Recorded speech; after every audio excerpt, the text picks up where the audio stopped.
Greetings to you all. Thank you for stopping by and watching this video. This is just a quick message to, especially to men, to brothers who have been dealing with a lot this year. Has A lot of deaths have occurred, and a lot of, for many of us, especially black males, a lot of pioneering figures and symbolic figures who have represented symbols of good men, healthy men, men who are active in the community, men who are inspiring, men who have influenced people. And we have lost a good many. Even starting in, I guess, October of last year, 2019, we lost the Honorable Elijah Cummings. In beginning of January, we lost Kobe, and then we lost on the same day. We have the Honorable C.T. Vivian and the Honorable John Lewis, and we also lost recently Chadwick Boseman. And for me, Chadwick's loss, and I think it's an accumulation of everything, including COVID, hit me hard. And I'm really been struggling with that and just trying to assess what does this all mean and the shock of it, and such a powerful figure. And in for him in particular, the essence of the spirit of Black Panther and what that meant for so many of us as Black people, and seeing us represented well in a way that we've talked about for so many years, that what we came from and from the continent of Africa, and the people of who we are and who we descended from, those of us who no longer live there. We just finally saw something that reflected the greatness of us and the symbolism of that and what that meant for us during the time when it came out, and to see people getting in the spirit of all of that. That these figures, the reason why I think it hit so many of us when them passing, because they symbolically represents a deeper essence of who we are, that we have been striving in many ways to reflect to the world, to reflect to even to our own selves, that I can be as great in my own way, in my own realm. I don't have to be famous, but I can be true to who I am. I can be faithful, a faithful father, a faithful husband. I can be a good friend. I can be a community activist in standing up for what is right against a power, a monster of a system that seems to want me to fail, and yet finding ways to succeed. So I want to encourage again, brothers, young and old, who have attached to these symbolic figures in one way or another, that don't to not get discouraged, to be in your pain. Don't pretend like many of us may be doing. Don't pretend that you're not hurting. Don't pretend that this doesn't hurt you and affect you. Be able to be open and honest with someone close to you, and especially another brother, and just share that this hurts. This really hurts. If that's how you're really feeling, don't get caught up with this machismo and this false manhood that men don't cry and men don't feel pain, which is a bunch of crap. And we gotta get away from that. And if this is affecting you in somehow, release it to someone. Doesn't mean releasing doesn't mean crying. If that's what you feel, then do so.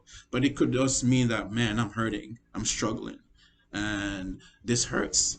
And for me, an extra pain in addition to all of that, this is triggering the death of my father, and this sense of powerlessness, where you see someone who means so much to you, and seeing them, the illness that they're going through, and just dying before you, and there's nothing you can do, and it makes you feel powerless. And for us as a lot of men, we don't like feeling powerless. It's for everybody, but especially as men, who we pride ourselves for being quote unquote strong and fearless even, and here we are, humbled by situations that are happening, life circumstances. Some is natural, some is accidental, some through illness, and that stuff hurts to see what's happening.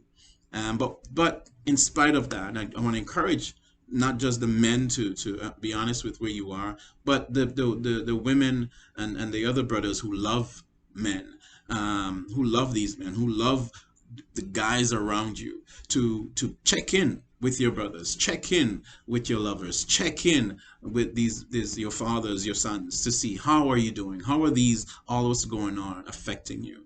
Okay, so to make sure to do that. I also want to send a message out to be encouraged, to not give up, to pay attention to what the symbols that we can get from this, right? A lot of times when death happens and takes a life and goes away, a new life is born and recreated in some sort of way. And I think we can take life from these passing. We can take life from these passing to, in a sense, that what can I get from or take from the passing of these men, or anyone in particular that meant something to you? What can it stir up in me, evoke in me, some new life, some new mindset, some new way of looking at things, rather than sitting in the despair and or just brushing it off? I need to face the despair, see it for what it is, go through the process, and trust and be open that there is a message in there for me. And to challenge you brothers, what is that message? Pay attention.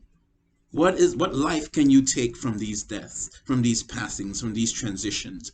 What new life that it can evoke in you to finally come out and become and be that man, that boy, that male that you've been called to be? And this is not just for men, as you said. I said, boy, I'm talking about for young males as well. There are a lot of young boys who we saw pictures of them having, the Black Panther laying with other super heroes around them, paying homage and respect. That stuff hurts them. These are images that help them to aspire to become more. I love Marvel Comics. One of the main reason that I got into this field was I wanted to save lives. Since I couldn't be struck by lightning, might as well do something else that was safer to do. So I just want to encourage you all. There is life in the message of death. I want you to pay attention to that and see how it can stir up in you. The death of a loved one even doesn't even have to be any of these figures. What new life can you evoke from your life, from their passing, so that you can continue to honor them? And this is my commitment to my dad, and to continue to being a person of character and humble, and to challenge myself to go beyond and to be more of who I'm called to be. And I'm reinforcing this for myself as I grieve the death of Chadwick. So I want to encourage you all, and I want to thank you all for taking the time just to listen. And I hope this message blesses someone. Wakanda forever. Wakanda forever. Wakanda forever. Peace.